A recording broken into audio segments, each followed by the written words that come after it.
My project is on poverty and the disabled, specifically those that receive SSI, who are under the age of full retirement age and who are single. So what is supplemental security insurance or income? It was started in 1956 for individuals who were 50 to 65 and who were not yet eligible for Social Security benefits. They also lumped in the disabled, the blind into this category as well. So the way it works is you get a monthly check and it's a set amount of money that you receive from the Social Security Administration. So as far as the way that SSI was looked at as in the past, it was actually a pretty good program back, in the 1950s when it first started.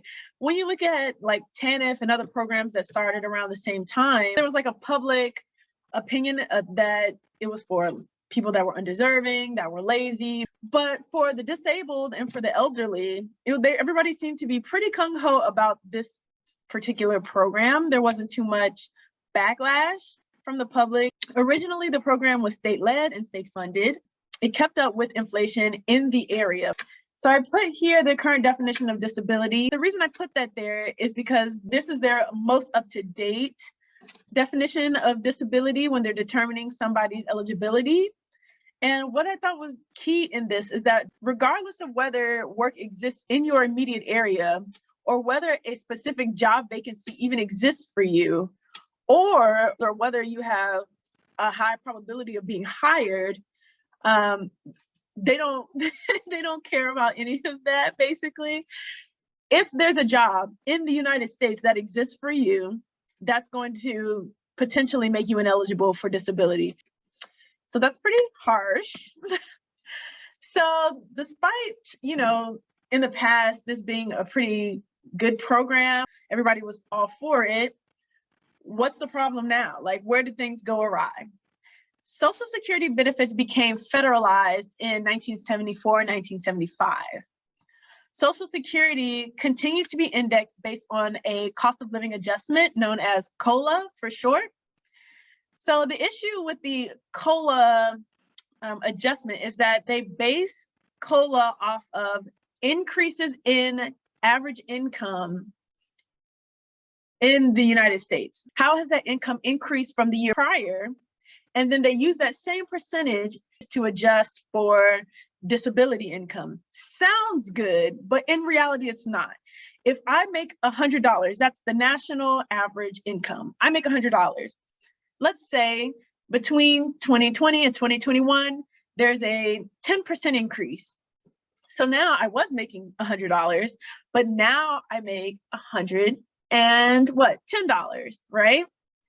They use that same 10% and will apply it to disability. So if disability, you only make $10, they take 10%, add it to that $10, and that will be your new determination, which means now you're making $11. I had a $10 increase, you had a $1 increase, and they expect us to be able to live by the same standards. Doesn't work that way. The percentage model doesn't work. I created this graph here just to give you guys a general idea. Sometimes it's helpful to see things. So 1990, 376 was the fair market rent, which is what the government deems to be an acceptable rate for a rental unit. I did the fair market rent based off a 1-bedroom. If you're a single individual, disabled, let's just give you a 1-bedroom, nothing fancy. A 1-bedroom in 1990 was $376 for the state of Virginia. This is all based in Virginia. The average income was $2,922 a month. Okay, these are all monthly prices. The maximum amount that disability would award an individual was $386. Now, maximum disability is not guaranteed. It is quite literally the maximum. You can receive less than that, and most of the time you do. So this is based off the maximum. So in 1990, you would have had $10 to your name if you got a 1-bedroom apartment. That's horrible, but it gets worse. In 2000, the average income was $3,889 a month. $537 was the average going rate for a 1-bedroom, and $512 was what was the maximum Social Security benefit for 2000. Now you're out of luck. 2010, we see that the average income was nearly $6,000. The one bedroom prices for fair market rent increased to $832 for one bedroom. And the maximum Social Security award for 2010 was $674. 2020, the average income is $7,633. We see that a one bedroom market rent, fair market rent was $932.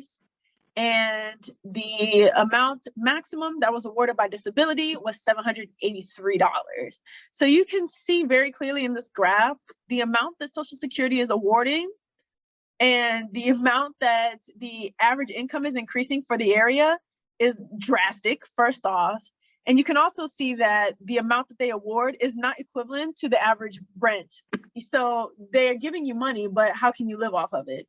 It's nearly impossible, not to include the fact that people still have to pay for food, which luckily SSI recipients are typically eligible for SNAP benefits as well.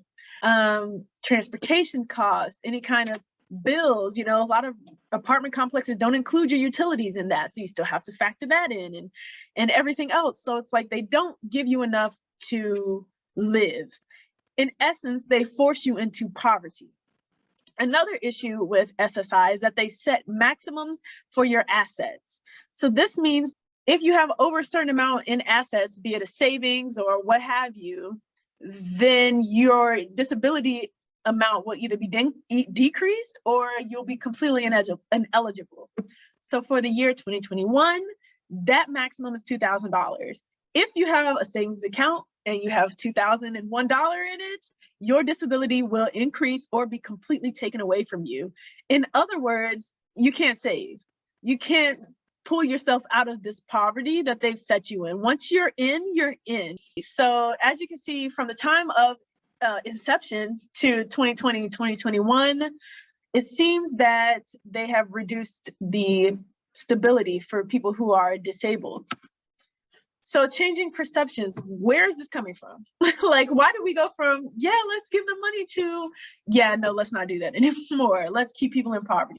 One article that I found, because of course, Social Security Administration is not going to address the reasons why they keep people in poverty. But one of the articles that I found that I hear a lot was about drug use, or the public's opinion has shifted to individuals on SSI are substance abusers. So they believe that they're taking these checks that are handed out by the government, blowing them on substance abuse. So why would anybody really vote or encourage increased funding when they believe that all they're going to do is turn around and reinforce drug abuse in the United States? That seems like an opinion that could be held by the federal government, as well as it seems they've made no attempt at increasing or changing the way that they determine SSI benefits. There was a push to change SSI benefits to a more general formulation instead of the COLA formulation that they've been using for quite some time. They didn't want to move to that more general calculation. So that's kind of what I found on SSI and people staying in poverty. Again, unfortunately, government websites are not going to tell you why they are not doing the things that they should be doing or addressing this issue. These are my references. Thank you guys so much for listening to my little TED Talk.